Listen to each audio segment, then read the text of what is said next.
Good afternoon, BSAK. Well, it's the end of the term, and what a challenging term it's been. It's the only time in my career where we have had no access to students and students have no access to school, and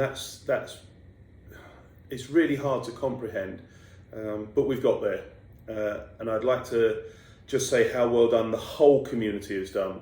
The parents, the students, the staff, everybody involved has managed to get us through this. So a huge thank you.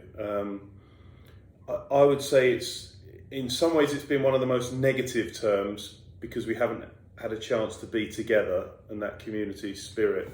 But in another way, the way we've pulled together remotely has been absolutely amazing. And I'm really, really proud of everybody who's supported and ensured that the academic provision that BSAK offers is first rate. And talking of which, first rate, 2 weeks ago we had an ADEK distance learning evaluation, and this is a new system to see how schools are coping. It's not an inspection, but it is an evaluation to see where we are developed, where we are developing, and where we need to focus our development. And of all the standards that were reviewed, BSAK came out as developed in every single one. So an external validation of our remote learning, and I'm really proud of that because they looked at how parents have coped, they looked at how students have coped, and they looked at how staff had coped. They looked at the academic provision as well as the pastoral, and we were fully developed across all areas. There's still things we can always improve on, we know that, but to be there after such a short time, I'm really proud of the whole team, and a big thank you to everybody. That was really important that we could get an external validation of what we thought we were doing well. So thank you very much for your support.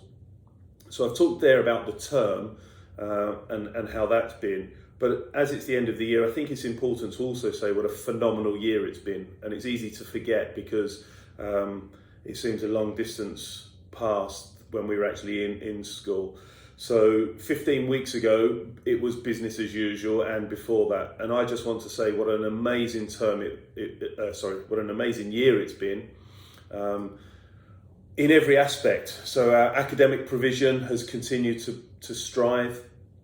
Our music, our drama, our art, our sport have all excelled, and students have really shone through that and taken every opportunity to develop themselves in whatever sphere they want. And that's something I'm really proud of BSAK of doing, is providing a holistic education. So although we're very much focused on the today and the tomorrow, which I'll come on to in a minute, I think it's also important to focus on the yesterday and the year as well. So let's not forget when we were in school, how great that was and how well our students were doing, and the fantastic provision our staff were offering. So again, for the year, well done to everybody involved. I think it will definitely be a memorable year, but I also think it's been a special year as well, and a special year of bringing our community together. So thank you very much. The Margaret Wood Award, we have been talking about that for the last few weeks, and as I mentioned, there were 50 nominations, worthy nominations, and it was wonderful with the chair, the head boy and head girl in secondary, reading through all those nominations. And last week, we took the weekend to reflect upon the short list that we got down to, and it still needed a bit of discussion on Sunday, but I'm absolutely delighted to announce the winner. And the winner is someone who is one of our unsung heroes in our community, who makes us all feel safe, goes the extra mile to support parents, students and staff with their morning needs and leaving the school, and someone who's always got a smile on their face and welcomes us to the school. He does a lot for our support staff as well, in terms of helping with cricket and making sure that the teams have an outlet, and he's always wandered around school just making sure everybody's okay. And the worthy winner of the Margaret Wood Community Award is our Head of Security, Sadiq. and he was presented with that award with the leadership team this morning, and he was absolutely delighted and very emotional because it was completely unexpected, and that's why he's one of our unsung heroes. So when we do get back to school, which we are really driving for September, I know you'll see him because he's always around. Please do congratulate him on such a recognition of all he's done for many years at BSAK. We're looking at how we open, and we're really driving towards being open for September and fully open as much as possible with COVID regulations. We've had some very good guidance from ADEK as a regulator, and we are working through that. It's a comprehensive program we need to cover.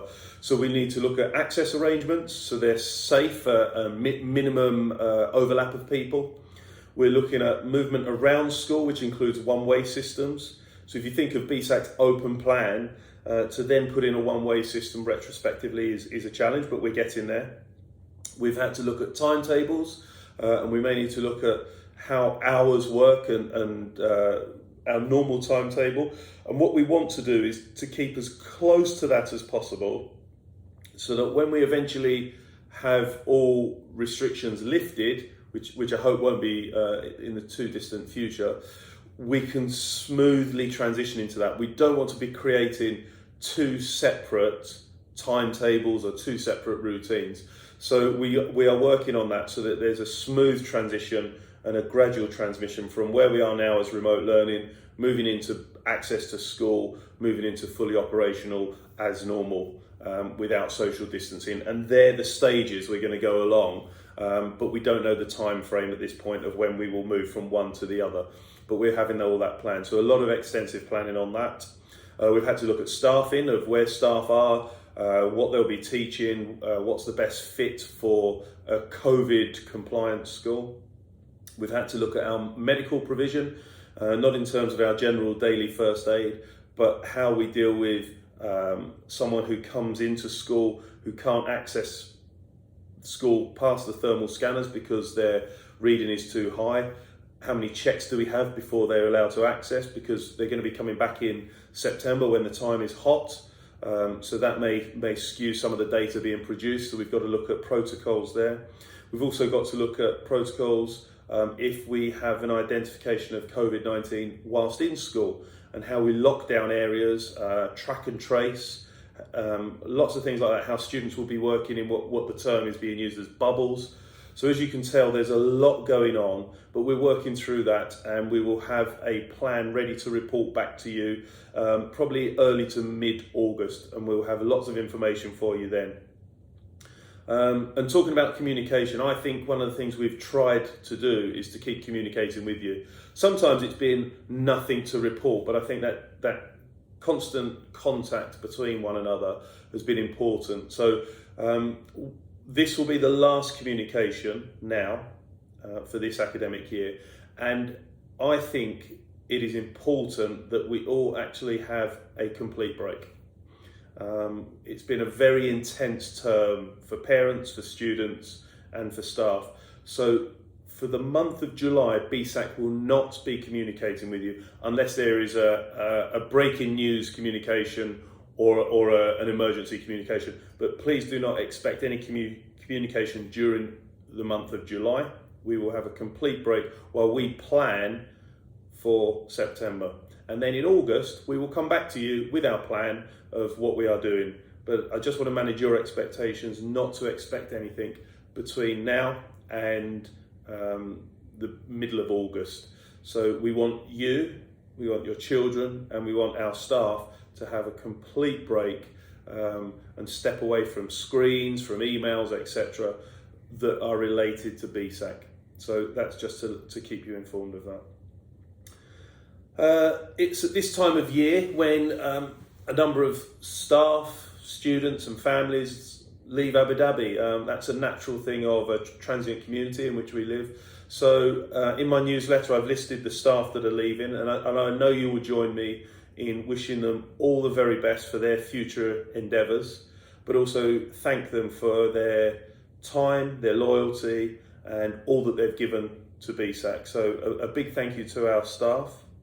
I also want to thank our families and students who are leaving for committing to BSAK, but also I want to wish you all the very best with your future. And remember, you've been part of BSAK, you will always be part of BSAK, so please do stay in touch. We love hearing how you're doing, be it transferring to a new school or moving on to university or moving to a new country, whatever it is, we do love to hear from you. So please do stay in touch, and remember, you're always part of our BSAK community. And finally, I just want to wish all of our BSAK families a very, very safe, happy and enjoyable summer break. Please do make the most of it as much as you can. I understand there are still restrictions in place, but for me, it's not always about travelling to exotic destinations, although I will miss that this year. It's about having time with your family, and I know for me, I'm going to really relish that time with my family. My two sons, Max and Murray, are leaving at the end of the summer, heading off to university. So our family of 5 in the house will be reduced to 3. So I'm going to make sure that this summer I spend as much time as a family together, and I'd encourage you to do the same wherever possible. I realise a number of you will still be working through that time and there'll be challenges for you, but let's not forget why we all do these things. It's to be with our families. So try as much as you can to spend that quality time with one another and really enjoy that company and a break from BSAK and the work that we've been pushing out. So have a great summer, stay safe, and thank you for your continued support.